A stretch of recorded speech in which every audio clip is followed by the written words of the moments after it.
Salut à tous, c'est Rudy d'Avis Mobile et j'ai testé les Lenovo Moto G5 et Moto G5 Plus. Voici mon avis dans cette vidéo. C'est parti.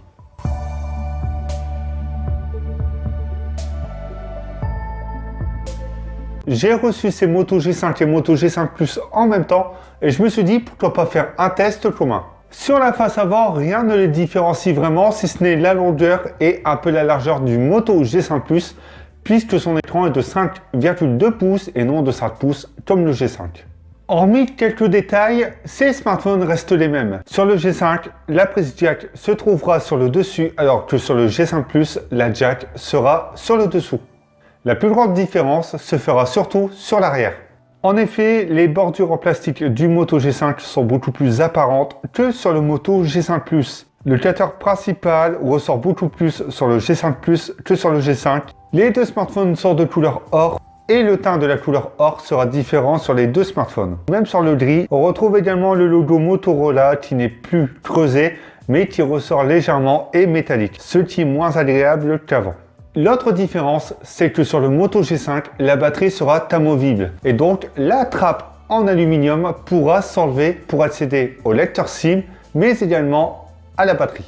Et oui, sur le Moto G5 Plus, le cadre est en aluminium non amovible. Vous devrez donc passer par un outil pour accéder au lecteur SIM et au lecteur carte micro SD. Notez bien que le Moto G5 est dual SIM et le Moto G5 Plus ne prend qu'une seule nano SIM. Pour la prise en main, ces deux Lenovo Moto G5 sont vraiment plus agréables que le Moto G4. Si vous souhaitez voir le test du Moto G4, je vous mets l'affiche juste ici. En effet, l'aluminium ne prend pas les traces de doigts, mais prendra plus facilement les coups et les griffes. Cela dit, le rendu est moins sale sur l'arrière et le Lenovo propose donc quelque chose de plus premium, ce qui est donc plus intéressant. Les boutons restent tous accessibles, même le lecteur d'empreintes digitales qui lui a également évolué puisqu'il n'est plus carré mais arrondi, ce qui lui donne un aspect beaucoup plus agréable au visuel. Les boutons physiques émettront également un petit bruit après quelques jours d'utilisation. Le petit point négatif sur ces Moto G et comme sur tous les autres Moto G, c'est l'accès complet à l'écran, car avec le pouce, l'accès à une main sera assez compliqué pour certaines personnes. Sur le Moto G5, ça peut se faire. Par contre, sur le G5 Plus, c'est quasiment impossible. Le Moto G5 possède un écran de 5 pouces IPS Full HD avec une densité de pixels par pouce de 441 ppp. Le G5 Plus, quant à lui, possède un écran de 5,2 pouces Full HD avec une densité de pixels de 424 ppp. Les deux écrans sont vraiment bons. Il y a également une évolution face au Moto G4. Il prendra les traces de doigts comme à son habitude, mais la luminosité a été améliorée et augmentée, ce qui est un très bon point pour l'extérieur en cas de reflet. Les angles de vue sont bons, mais lorsque le blanc sera dominant, vous aurez quelques reliefs de couleur, surtout lorsque vous inclinerez le terminal. Le blanc sur le Moto G5 tire sur le jaune, alors que sur le Moto G5 Plus, le blanc tire sur le bleu. Dans les paramètres d'affichage, vous aurez le choix entre deux modes de couleur. Lenovo a décidé de lancer ses Moto G5 avec Android 7.0 Nougat. Nous sommes donc sur une interface qui reprend les bases du Pixel Launcher. C'est donc une interface très épurée, très fluide au quotidien et surtout très agréable à utiliser. Nous retrouvons également les habituels gestes destinés aux motos. Vous pourrez donc secouer lorsque le smartphone sera en veille pour lancer l'appareil photo et secouer une deuxième fois pour basculer du capteur principal vers la caméra frontale. Vous pourrez également secouer deux fois le smartphone pour lancer la lampe torche et secouer deux fois pour l'éteindre. La nouveauté, c'est que le Lenovo a intégré également l'accès à une main. Vous pourrez lancer des actions depuis le bouton sensitif avec l'application Moto, c'est-à-dire faire un retour ou même lancer le multitâche en slidant sur celui-ci. Vous pourrez toutefois, avec un appui long, mettre en veille le smartphone. Le Lenovo a également continué d'intégrer la technologie nano-revêtement, c'est-à-dire que ces Moto G5 résisteront aux éclaboussures d'eau et non certifiés IP.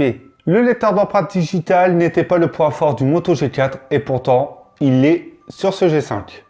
En effet, le design a changé, c'est plus agréable, c'est plus appréciable de poser le doigt sur ce capteur et surtout, il déverrouille assez rapidement le smartphone. Côté caméra, le Moto G5 possède un capteur de 13 millions de pixels capable de filmer en Full HD. Le Moto G5 Plus, quant à lui, possède un capteur de 12 millions de pixels capable de filmer en 4K. Ils possèdent tous deux une stabilisation à détection de phase et l'autre différence, c'est qu'un seul flash LED est présent sur le Moto G5 et un double flash LED sur le Moto G5 Plus. Une petite différence est donc présente et c'est tout simplement que le Moto G5 fera entrer un peu plus de lumière alors que le Moto G5 Plus proposera une meilleure ambiance de scène. En effet, les clichés seront un peu plus blanchis sur le G5 que sur le G5 Plus, mais les photos resteront globalement pareilles en termes de détails. À noter également que la mise au point sur les deux smartphones fonctionne vraiment bien. Globalement et dans plusieurs conditions, j'ai tout simplement trouvé que le G5 s'en sortait un peu mieux que le G5 Plus. Concernant les deux caméras frontales de 5 millions de pixels, le résultat est vraiment très bon et quasiment idem. C'est-à-dire que sur le Moto G5, parfois, les couleurs sont légèrement plus profondes. La partie réseau et donc communication reste vraiment très bonne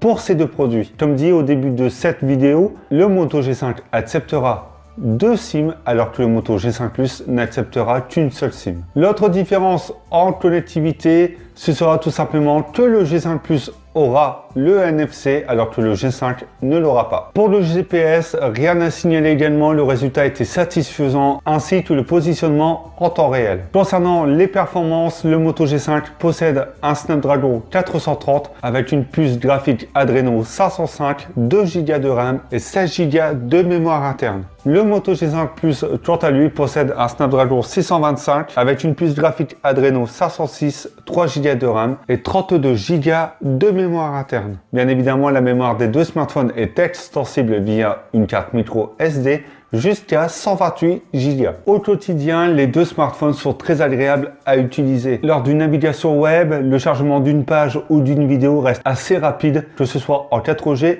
ou en Wi-Fi. Le temps de chargement de certains jeux sur les deux smartphones restera très convenable et surtout, quasiment aucune différence ne se fait ressentir, surtout en jeu 3D. Les deux smartphones vont commencer à chauffer très rapidement si vous les utilisez de façon poussée ou très longuement. Pour l'autonomie, qui est l'un des points les plus importants sur un smartphone, le Moto G5 possède une batterie de 2800 mAh et le Moto G5 Plus une batterie de 3000 mAh. Après plusieurs utilisations avec les deux smartphones, ils vous permettront d'atteindre les 5 heures d'écran allumé maximum, c'est-à-dire que vous ferez peut-être un peu plus en optimisant vraiment les smartphones et un peu moins, c'est-à-dire environ 4 heures en utilisation assez intensive. Vous pouvez également noter que les deux smartphones possèdent la technologie Turbo Power, c'est-à-dire que les deux smartphones se rechargeront en un peu moins d'une heure. Mon avis concernant ces Moto G5 et Moto G5 Plus. On a ici des smartphones en aluminium un peu plus premium, moins salissants